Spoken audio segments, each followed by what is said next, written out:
Welcome to another reality workshop where the work is real and it gets expensive too.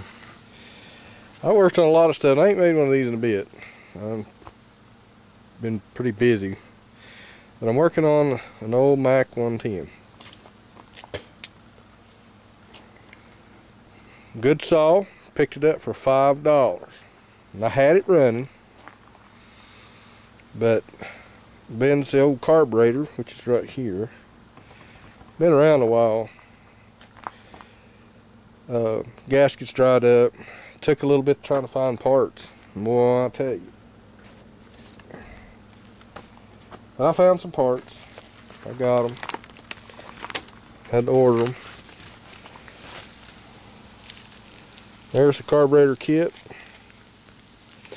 Now, I'm going to explain a little bit. This is the intake, which I'll try to show you more about it. I bought a couple extra ones in case I run across another one of these saws. These intake gaskets are pretty important.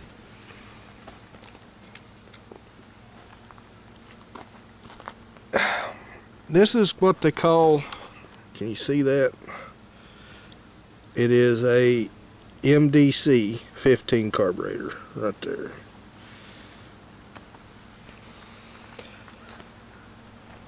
They use a lot of the old Walbro carburetors, and you'll find them Walbro carburetors on these old McCullen 1010s. I found more parts for them, got them on order, new filters and stuff. Fixing to put them up in really good shape, I think, here before winter gets here. But they use those carburetors on a lot of home lights and a lot of other chainsaws. They pretty well still use the same carburetors, just on different stuff. And that's what it's taken me so long to figure out where to get my parts. Now this 110 is a 110 carburetor. It's pretty well fitted for this saw. And I just happened to run across somebody on the website that had some parts for them. So it took me about a month of digging, but I finally found somebody.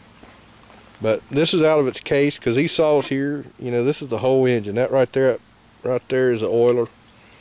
You know, of course, the muffler. That's the flywheel for the, you know, grabbing the chain. Chain comes this way towards me.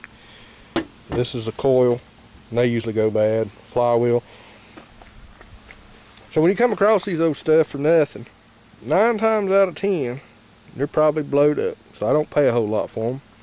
But every now and then I buy one. I got another one I paid $2 for. It's pretty cool. It's a Mac 6. But anyway, most of the time you just got to sand that. You see that? Them flywheels get rusted. And then you sand that and then reset that air gap. And the air gap's in between that and down inside there. Let me see if I can get down in there.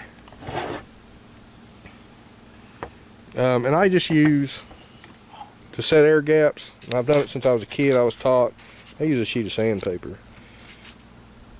Just a sheet.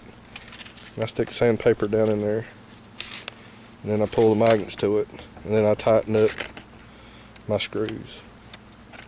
But right now I'm tearing the carburetor down. I'm going to fix the carburetor, and then I'll go back and reset the air gap. Now it took me a good while to tear this out of its case. I mean, it's not one of them. It ain't like the 1010s where you can actually just go to it and work, leave the engine. You have to pull the engine. Same way with that Troy built blower over there I had for years. I'll walk over here and I'll show you. Now, that took me 4 hours, but I just fixed it the other day. Like I said, I've been working. I ain't been making many videos. I've been so busy. But I put that back together, rebuilt the carburetor on it. And it uses a Walbro diaphragm. Now, I got it from my McCullens, but the carburetor, which is back here, had the same diaphragm, so I used it, and I got this running. But I had to go in and sand the flywheel and the coil, and then I was able to get spark. So when I figured out I got spark, then I knew I could crank it up and start it, and it runs great.